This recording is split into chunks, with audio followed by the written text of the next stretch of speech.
Good evening, everyone. I'm Chief Meteorologist Jordan Frazier. Here's a quick live update about what we've been expecting for really tomorrow. We've known that we're looking at some really strong winds throughout the week, into the weekend, and into next week. Tomorrow, that's going to be the worst out of all of those days. So here's the latest information from the newest model runs, and I'll be breaking it down to you in a lot more in depth than I usually get time to do during the shows.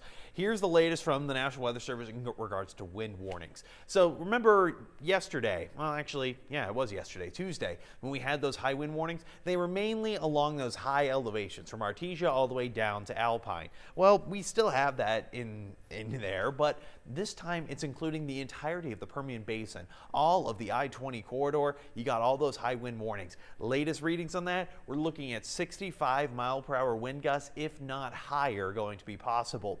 Now areas down south closer toward Big Bend, Sanderson, Crockett County, and much of the Rio Grande, they're just under that wind advisory. But even that wind advisory means you can see those wind gusts up to about 55 miles an hour. That's actually pretty much what we saw yesterday on Tuesday. We got those wind gusts at Midland International Airport down, not down, but up to 52 miles per hour. So I'm going full weather impact alert. I say jokingly during the show time, be sure to strap your stuff down, otherwise it's going to end up in Dallas. Notice how these wind warnings go all the way to Dallas? Yeah, sometimes a joke turns out to be reality. But in all seriousness, the last thing we want is to see a lot of ring video footage of trampolines flying around apartments, neighborhoods, and then falling and hurting people. That's not what we want to see. It's great for an AFV subscription, but not for anything like this. Here's what I do have on top of the winds. It's been pretty warm. Today we got up into those mid 70s. It's still going to stay decently warm for tomorrow. Not so much so that we're looking at widespread, above average heat. As a matter of fact, we're going to be right on par with where we should be. But given the dryness factor, given those strong winds, well, we can see those fire alerts, red flag warnings. Yep, not that fire weather watch anymore. Red flag warnings. Fire risk is extending all across West Texas and, well, basically across the entirety of the state. Let me zoom out here, guys. Look at all of this. The entirety of Texas going all the way up into Amarillo, into Oklahoma, much of New Mexico, even Kansas. We're looking at red flag warnings across the board, extending all the way down even into South Texas, where we could see Houston is actually going to be under that fire weather watch. Corpus Christi also under red flag warning, down to Brownsville too. So overall, we are looking at an increased fire risk across the board. It's very dry across the Lone Star State. It is very windy too, especially come tomorrow. That's why you see a lot of those warnings in place. So where are we at now? Well, we have a whole lot of cloud cover just kind of lingering around on top of us. What's going on there? Well, this is actually just ahead of that cold front. No, we're not going to see any precipitation. Humidity values are far too low. But I do want to actually show you, where is that cold front? Well, you can actually kind of see it out in much of Arizona right now. Phoenix getting heavy rainfall and even some snow out in the mountainous regions along Interstate 40. Well, not much of a surprise. This front is already going to be pushing its way into New Mexico come the next couple of hours, and then by the early parts of this morning, moving its way into West Texas. All right, we got through that. What about tonight? Well, tonight we do have a bit of an anomaly going on, so let's enjoy ourselves a little bit before we have to worry. I gotta pause this graphic. We have the total lunar eclipse. Last time this happened was about 3 years ago, and if you miss it tonight, you're not gonna see it for about another year. It's when the Earth is blocking the sun hitting the moon, so we get a bit of an eclipse. Our atmosphere scatters blue light, but on the other side of the spectrum, you get the red light. The red light doesn't scatter, and it gets directed toward the moon, so you get a bit of this. But Jordan, you just showed a lot of cloud cover. I know, but here's the good news. Those winds are going to be picking up. It's going to clear out that cloud cover, and before we start to see a lot of that blowing dust and sand, we're going to see that lunar eclipse. Oh, it's going to be great, guys. If you are up around 2 a.m., that's when you're going to see the maximum of this. You know what? A blood moon before a dust storm? There's probably some old sailor's tale about that and what it means for weather. All it means, it just happens to coincide. It doesn't really mean much of anything. As that eclipse goes away by around 4 a.m., you know what? You got another chance, March 3rd, 2026. So go ahead, check it out tonight. We don't know what the weather's going to be a year from now. So we know it's going to be relatively clear tonight, but we do have a bit of those winds. That's another thing you want to keep in mind. 54 degrees, not miles an hour, 54 degrees, about 10 degrees above average, 20 to 25 mile per hour sustained winds, gusts about 30, maybe 35 miles an hour. Overall, not too bad. A lot of that cloud cover clearing out after midnight once those winds begin to pick up just a hint. Beyond that, I don't recommend any significant outdoor traveling or outdoor activities throughout the day. If you must travel, you have to get to work, then you know what? That's okay. I have to go to work too. I got to drive through this, so I'm with you guys. Headlights on. Not because it's going to be easier to see, but it's because it's going to be easier for other drivers to see you. It's the equivalent of why we have headlights on in the rain. Turning on your headlights doesn't make you see any better in the rain, but other people can see you. Also, if you got a little bit of time tonight, make sure you stock up on that window washer fluid, or at least top it off in your car. You're going to be having those really dusty and dirty windows. Also, strong winds, 70-mile-an-hour winds, and you're traveling 70 miles an hour. Yeah, your car might be struggling, but so are those tires. Hold on with both hands. Don't do any kind of distracted driving. This is heavily going to affect people with bigger cars, big SUVs, big trucks. We love our big trucks and SUVs out in West Texas, but those winds, they can really hit the side of the car and cause you to go into another lane if you are not careful. Just make sure to brace for that and, of course, be prepared. Here's the latest on that future track. I'm going to put it in a little bit slower motion for you guys. Around 11 o'clock tonight, look at that. Cloud cover moving out across the I-20 corridor. Around midnight, 1 a.m., 2 a.m., look at this. No one is expecting cloud cover. Can you ask for a better viewing of that lunar eclipse? You probably could, but it's about as close as you're going to get on a short notice, too.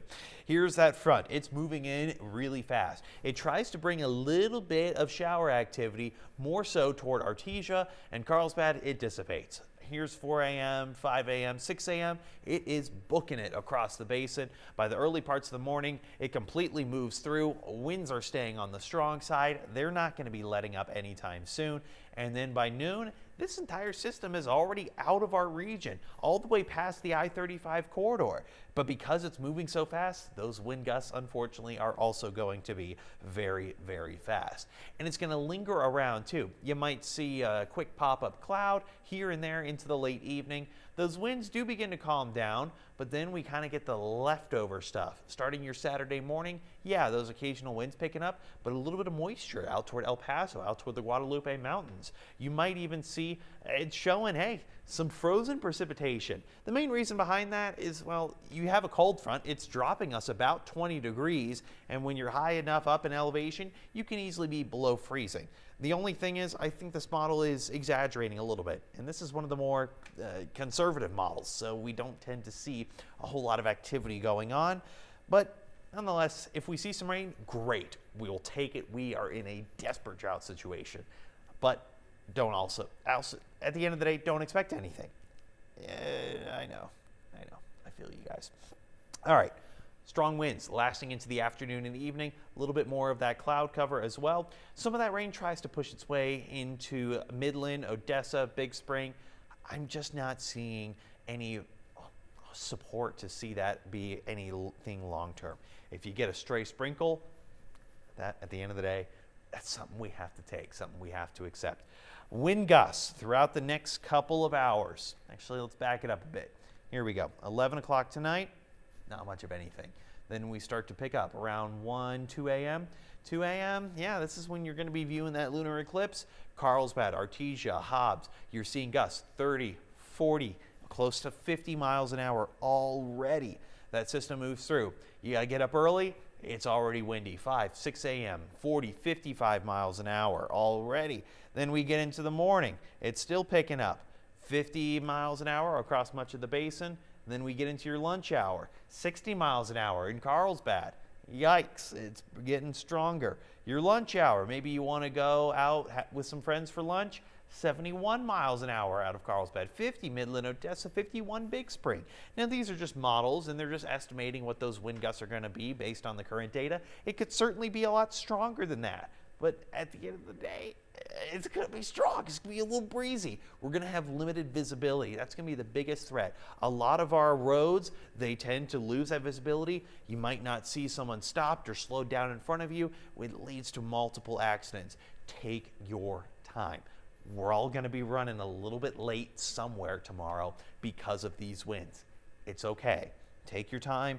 Be safe out there. I don't want to have to see a bunch of stories of a number of accidents or anything fatal out there just because we were in a little bit of a rush. These winds are going to be lasting all day long too. There's not going to be an ideal time to go out on the roads, to go driving.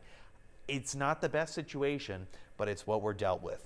Here we go. Friday night, finally calming down. 35 miles an hour. Then we get down to about 20 or so. Then we hit midnight into Saturday. Saturday, not too bad, but it starts to pick up a little bit by the later part of the afternoon and the evening. Look at that. Afternoon and evening, we're already seeing those stronger gusts, mainly in the high elevations. Pecos, Fort Stockton, Alpine, Marfa, maybe even Carlsbad a little bit. After that, we start to see it calm down once the sun goes down. Thank goodness too. Now, you also might want to keep that light jacket handy. When you have 60 degrees weather outside and you have 50-mile-an-hour winds, there's going to be a wind chill factor. Keep that in mind. Maybe go with the knit hat instead of the baseball hat. It's going to fare well in the winds just a tad bit better. Here is your weather impact alert, your win for your Friday. What do you need to do to win? Well, when is this going to be happening? All day. All day long. Doesn't matter what shift you work, what your routine is like, everyone's going to be seeing this. The biggest impacts, strong gusts, blowing dust, and of course that fire weather. So you need to watch out for that very low visibility. We're going to be tracking that throughout much of the morning and into the afternoon and evening with myself and meteorologist Andy Mead. But that fire warning and that fire weather, of course, there's a couple tips. Don't toss those lit cigarettes. Don't park on tall grass. Don't drag any kind of tow chains.